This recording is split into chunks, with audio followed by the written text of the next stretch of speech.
bem-vindo a você que nos acompanha no canal Chanel Pensador. Procuramos entender um pouco mais da Bíblia Sagrada de capa a capa. O lema do nosso canal é Pensai nas coisas do alto. Segunda parte do estudo sobre a Torre de Babel. No vídeo anterior falamos sobre a origem dos babilônicos, a origem da cidade de Babel, e o seu principal personagem, Nimrod. Também falamos sobre pesquisas sobre zigurates, com alguns historiadores, arqueólogos, e o que de fato era um zigurate. Nessa segunda parte nós veremos qual de fato foi o material na construção dessa torre, comparando com a construção da Arca de Noé. Detalhes interessantes. Também uma prova concreta da construção dessa torre numa estela que os arqueólogos encontraram.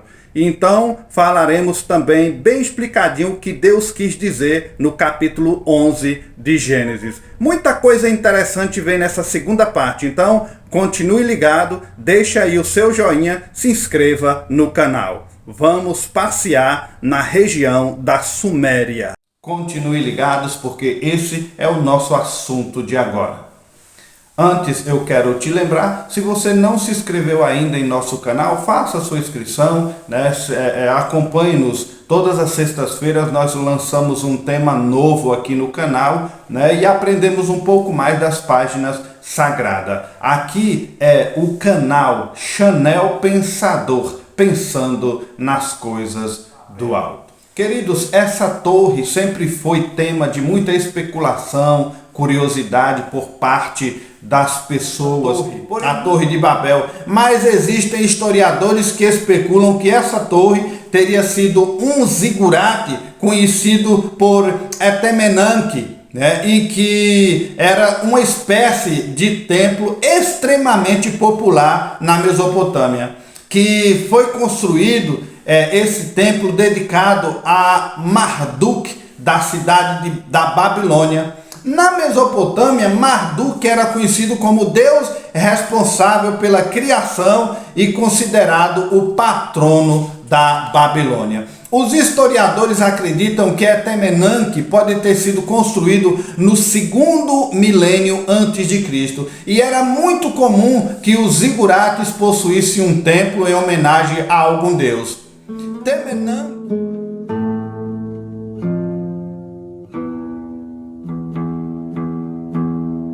Os povos que viviam entre os rios Tigre e Eufrates ergueram dezenas de construções gigantescas chamadas zigurates, palavra que vem do acádico e significa templo-torre.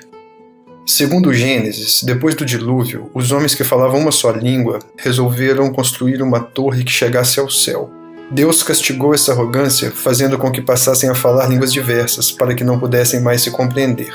É assim que a Bíblia cita o zigurate da Babilônia, o Etemenanque, termo que significa Casa da Fundação do Céu e da Terra, a famosa Torre de Babel, dedicada ao deus Marduk, patrono da cidade.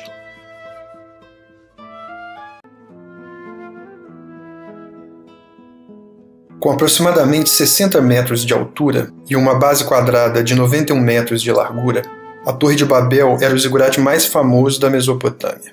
Era um monumento com função religiosa, formada por terraças que diminuíam à medida que ficava mais alta, tendo um templo no último andar, o Templo Alto.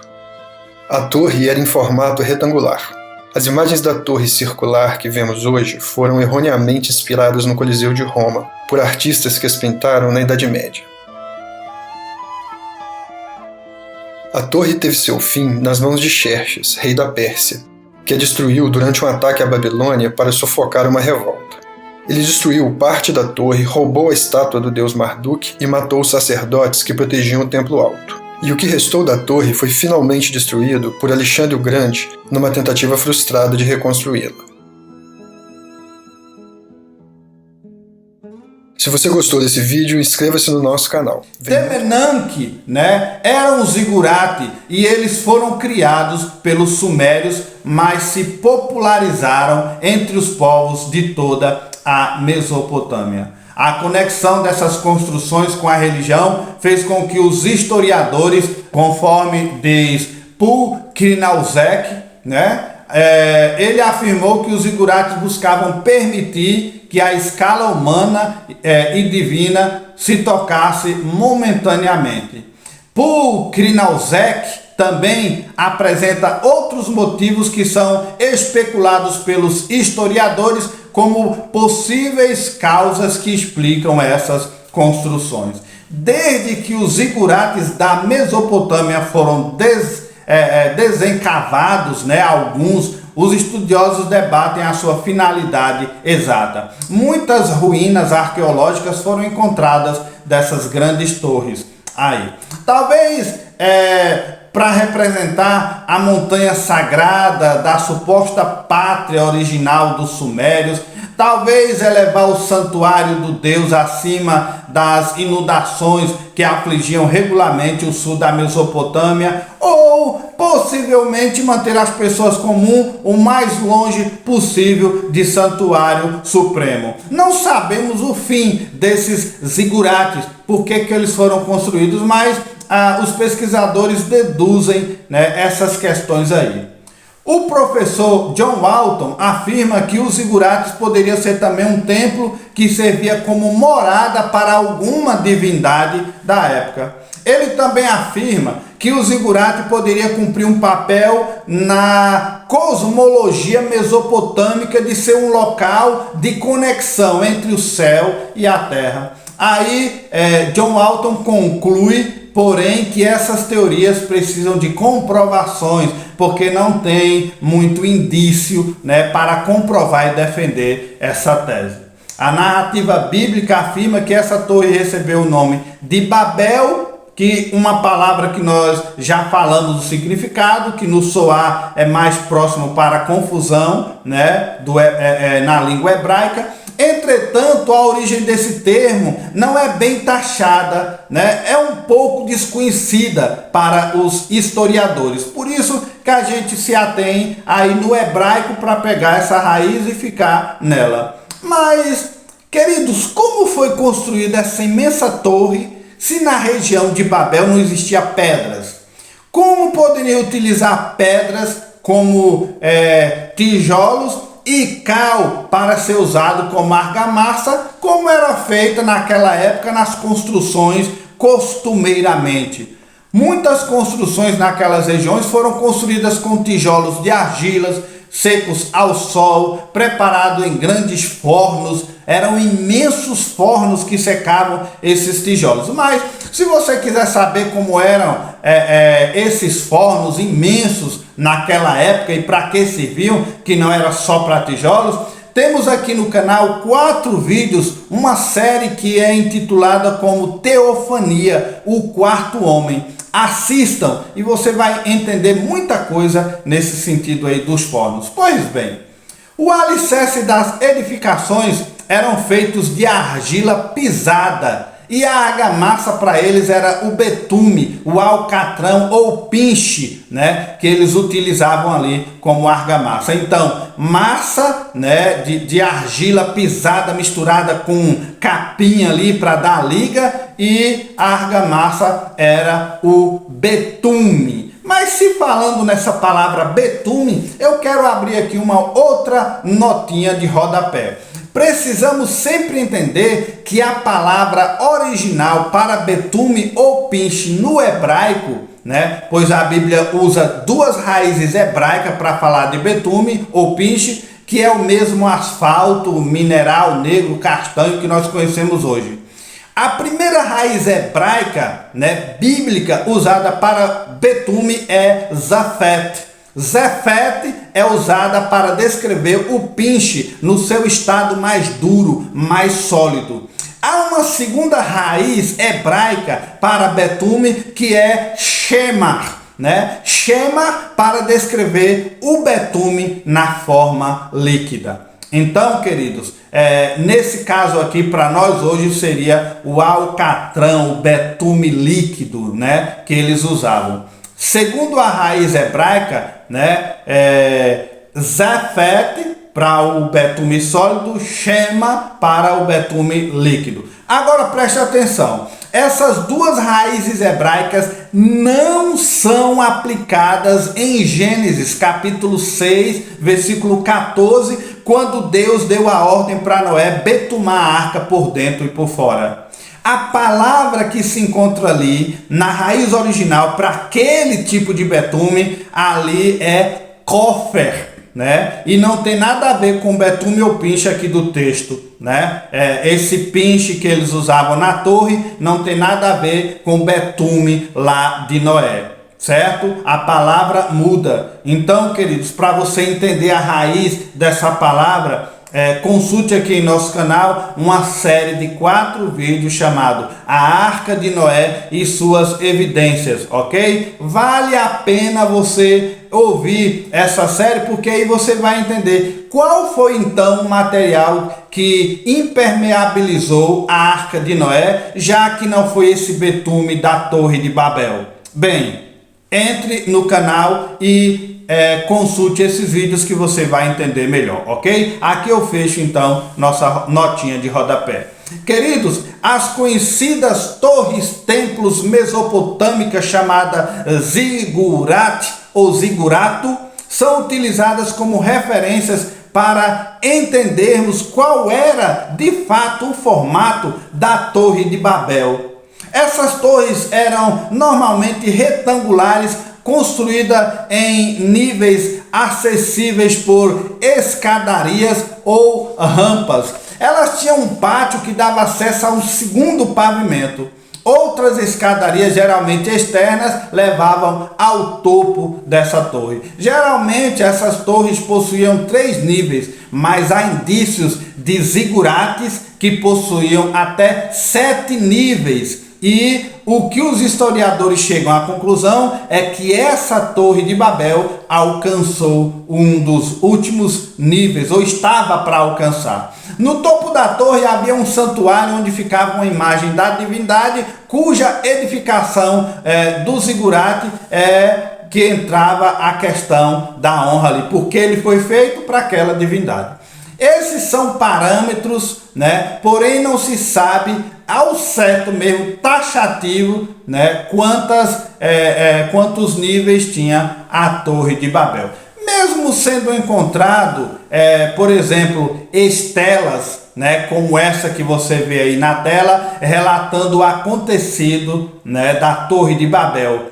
Novo estudo sobre essa estela que vocês estão vendo, essa pedra encontrada na antiga Babilônia, hoje no atual Iraque, ela foi encontrada há cerca de um século atrás e pôde comprovar a existência de fato da história da Torre de Babel. Segundo o professor da Universidade de Londres, Andrew George, ele diz que na pedra encontrada há um desenho de uma torre com degraus e uma pessoa segurando uma lança, né, usando uma espécie ali de chapéu de cone.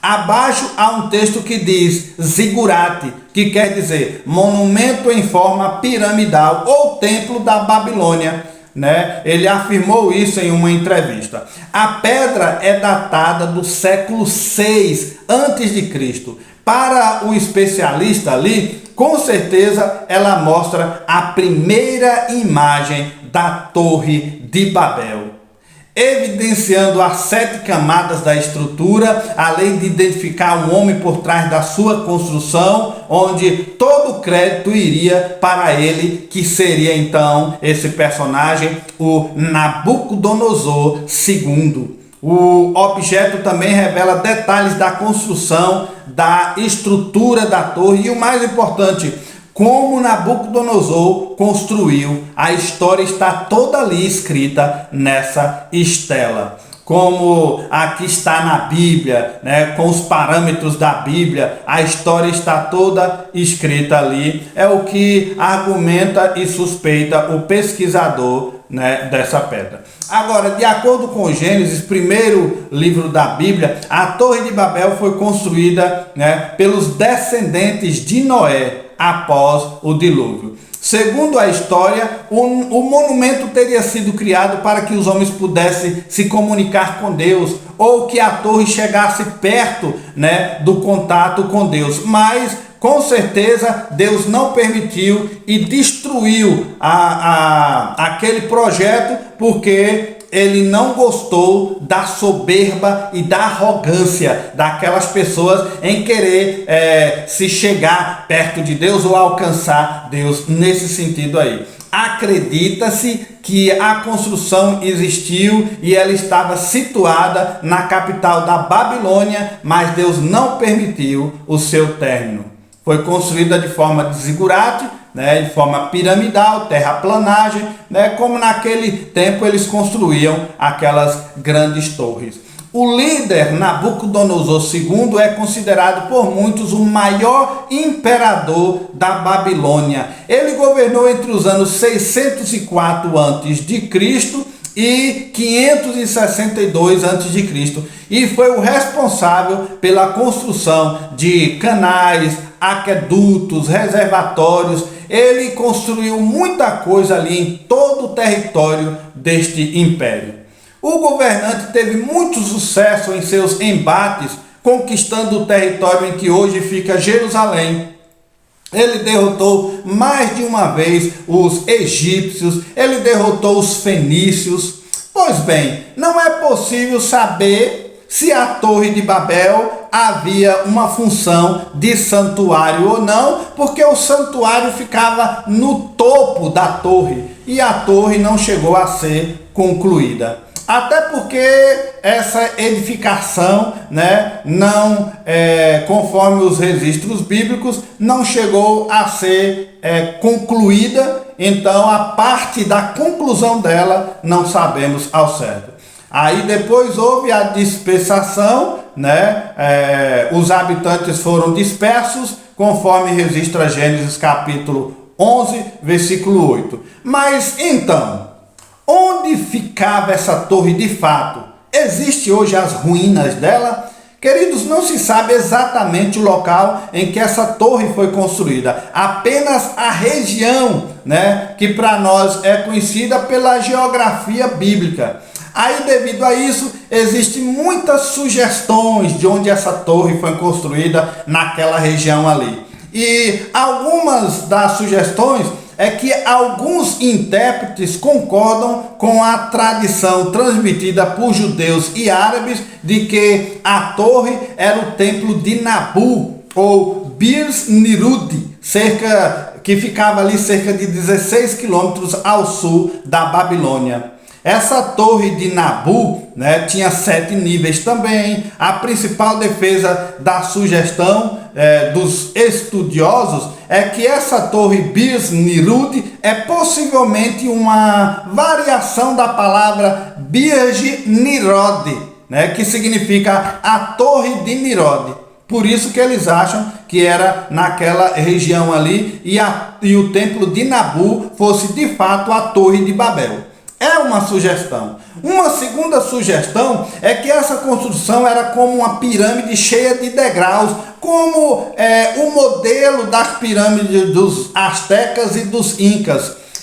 E possuía ali aproximadamente 100 metros de altura e cerca de 10 mil metros quadrados de base. Alguns defendem isso, que ela foi conhecida na antiguidade como a Torre da Babilônia, e os habitantes daquele império acreditavam que o Deus cultuado por eles descia no templo, e tinha contato com eles. Mas os registros da história diz que essa torre foi destruída por Xerxes em 472 a.C. e o entulho provavelmente foi removido por habitantes da região e hoje no local não existe nem as ruínas.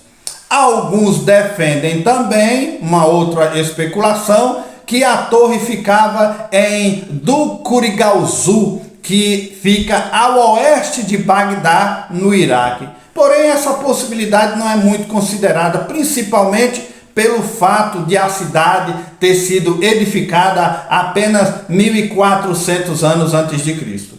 Existe uma tradição judaica que acredita que Deus mandou fogo do céu e consumiu toda a Torre de Babel, incluindo seus alicerces, sendo então assim impossível saber a sua localização. mas isso são apenas conjecturas, contos, histórias judaicas.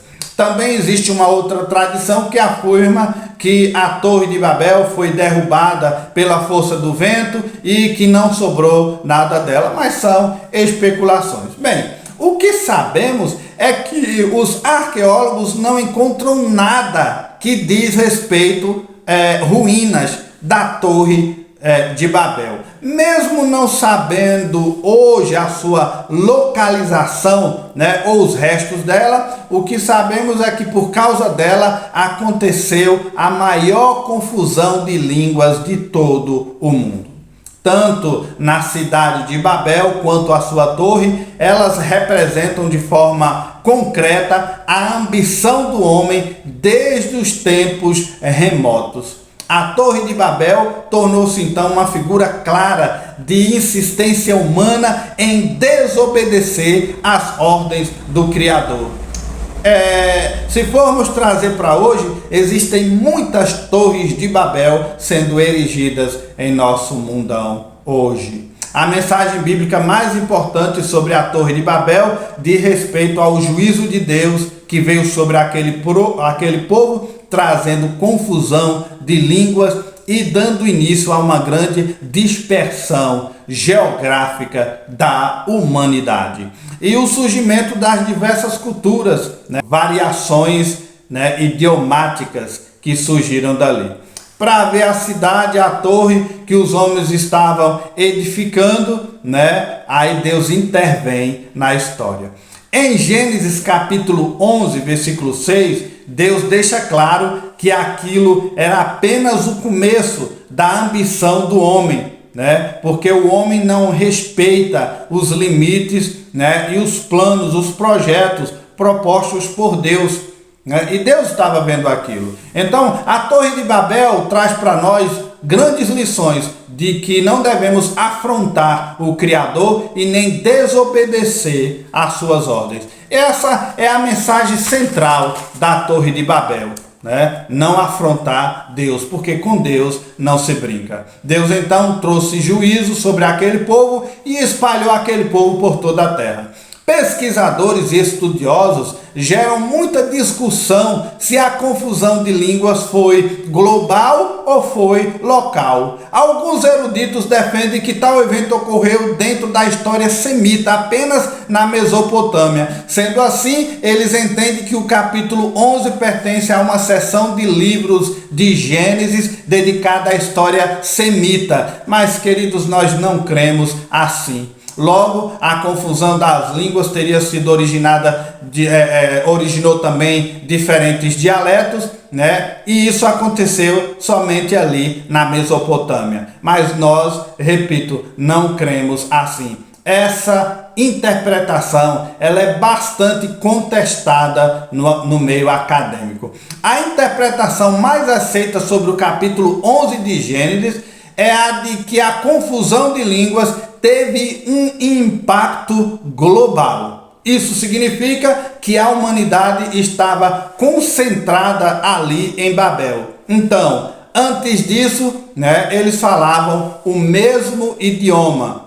É o que parece claro quando lemos versículos de 1 a 6 da Escritura. Então, é possível que o autor de Gênesis tenha utilizado um método de organização e construção de texto, onde a primeira parte do capítulo 11 antecede cronologicamente o capítulo 10, Já no capítulo 11 ele mostra como ocorreram tais divisões com a dispersão da raça humana. Mas presta atenção, queridos.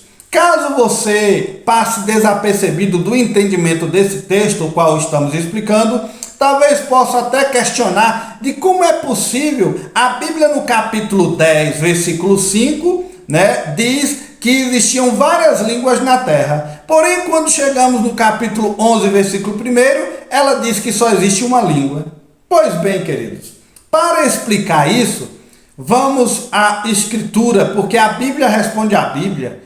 Dentro da teologia existe um entender que é chamado um parêntese textual. Vamos explicar o que é então, dentro da teologia, um parêntese textual, né? Veja, quando Moisés, o escritor do livro, né, escreve o capítulo 11, ele queria explicar com mais detalhes o capítulo 10. Mas como assim, pastor? Vamos lá entender melhor então isso. Quando Moisés quer explicar Gênesis 10 com Gênesis 11, ele quis detalhar o texto, ele quis trazer mais conteúdo, mais bagagem, ele quis trazer mais clareza ao texto, ou seja, buscar responder aos leitores o porquê que as pessoas se espalharam por toda a terra, formando diversos povos, cada um segundo a sua língua, como diz Gênesis 10:5. Moisés então explica isso inserindo entre o capítulo 10 e o capítulo 12 o capítulo 11, né? Então, existia só uma língua, mas depois várias outras línguas. Como explica isso? Aí ele introduz entre esses dois capítulos o capítulo 11, que fala do acontecido da Torre de Babel, que foi por causa dela que surgiu a variação de língua. Tá dando para entender assim, queridos? É isso que chamamos dentro da teologia um parêntese textual. Um outro exemplo de parêntese textual, para você entender melhor, né, nas páginas da Bíblia, é quando no capítulo 4, versículo 17, né, ainda de Gênesis, diz que Caim foi para uma terra distante chamada Nod, e lá ele coabitou com sua mulher e teve um filho chamado Enoque. Então surge a pergunta: quem foi a esposa de Caim? Inclusive nós temos até um vídeo aqui no canal detalhando todo esse assunto. E o título desse vídeo é Quem foi a esposa de Caim e como surgiram as raças. Vale a pena assistir esse estudo, tá aí no canal, consulte. Mas só para tirar a dúvida e ver se você entendeu essa explicação mesmo da esposa de Caim, o parêntese textual desse assunto está já no capítulo 5 de Gênesis, certo? Então, o capítulo 5 de Gênesis está explicando o capítulo 4. O capítulo 5 está dentro do capítulo 4, ok? Mas se quiser saber detalhes sobre isso, aí assista o vídeo que acabei de te indicar. Então, depois dele inserir o capítulo 11, só para explicar melhor com detalhes o capítulo 10, aí a gente retorna o assunto para o capítulo 12 e volta a narrar a história de forma cronológica. Mesmo que no finalzinho do capítulo 11, Moisés coloca ali uma genealogia, porém essa genealogia também entra no parêntese para explicar os descendentes, né, na época ali, e continua o capítulo 12 de forma cronológica, certo? Espero que esteja dando para compreender esse assunto, ok? Resumindo tudo, o Gênesis 11 aconteceu dentro de Gênesis 10, certo? Isso é o que significa parêntese textual dentro da teologia. Aí, vamos seguir. Para te inculcar um pouco mais, porque o meu intuito é esse, né? Gerar curiosidade para você ler a Bíblia. Meu intuito, o intuito do canal é incutir você, é incentivar você a também ler, pesquisar, estudar a Bíblia, porque a Bíblia não é só para ser lida, ela é para ser estudada. A Bíblia não é um romance, uma literatura que você lê e acabou, não, é para ser estudada. Então o intuito do canal é esse. É por isso que eu gero muitas interrogações aqui nesses estudos. Mas vamos lá, voltando para a Torre de Babel, Gênesis capítulo 11, versículo 5 está escrito: o Senhor desceu para ver a cidade e a torre que os homens estavam construindo. Aí podemos questionar o texto, né? Mais uma vez, talvez você esteja daí perguntando: pastor, como se explica nesse caso aí então os atributos divinos que diz? Porque aí o texto diz que Deus desceu para ver, né? Deus não é onipresente, então por que ele precisou descer lá, né? Vir de lá para cá? Ou então, Deus não é onisciente, por que precisou descer para ver? Ou até mesmo, Deus não é todo poderoso, não poderia derrubar a torre, né, com um pequeno tremor, com um sopro? Com certeza sim, queridos, né? Esses são os atributos de Deus que não fere, o texto não fere isso. Por quê? Porque, queridos, aqui o sentido do texto é antropomórfico, né?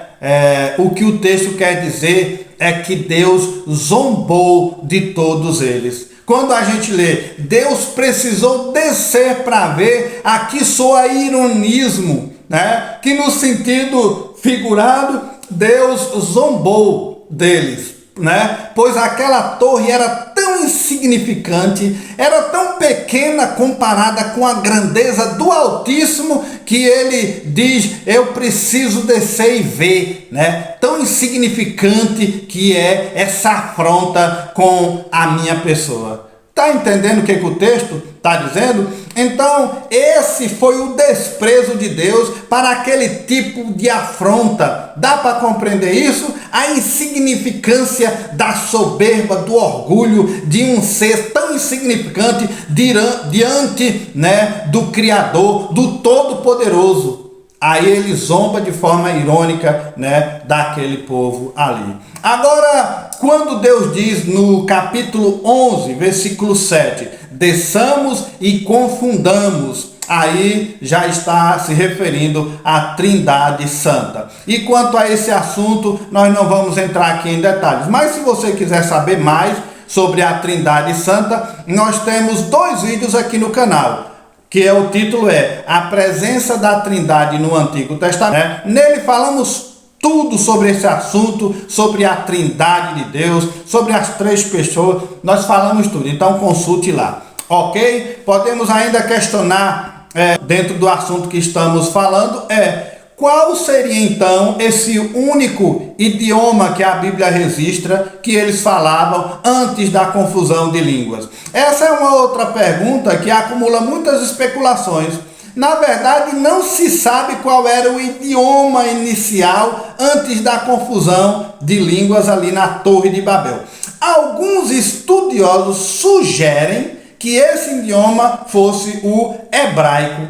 Mas existe fundamentação pouca para a gente afirmar isso, principalmente pelo fato de que o próprio hebraico ele é originado de outros dialetos.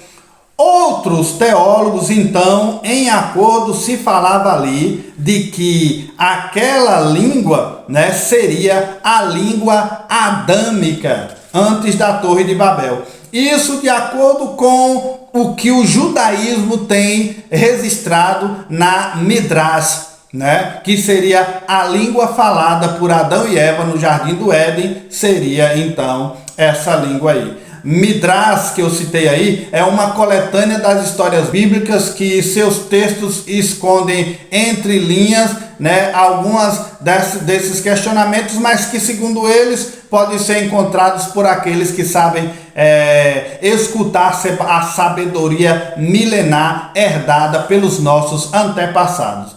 Assim, a exegese judaica, né, tradicional, ela insiste que Adão falou o hebraico porque os nomes que ele dá a Eva, né, Isha em Gênesis 2:23 e Shava em Gênesis 3:20 só fazem sentido no hebraico. Daí ele sugere, então, a língua adâmica era o hebraico. Pois é, atualmente já foram encontradas 31 ruínas de torre na região da Mesopotâmia. Porém, as ruínas da Torre de Babel certamente não estão sendo encontradas, né? Estão escondidas pelo tempo. Queridos, espero que tenha gostado desse assunto a ponto de você deixar aí o seu joinha, ok? Então eu te aguardo no nosso próximo encontro aqui no canal. Todas as sextas-feiras uma palavra dentro da Escritura Sagrada, ok? Então ficamos por aqui. Fiquem na paz e que Deus te abençoe em nome de Jesus.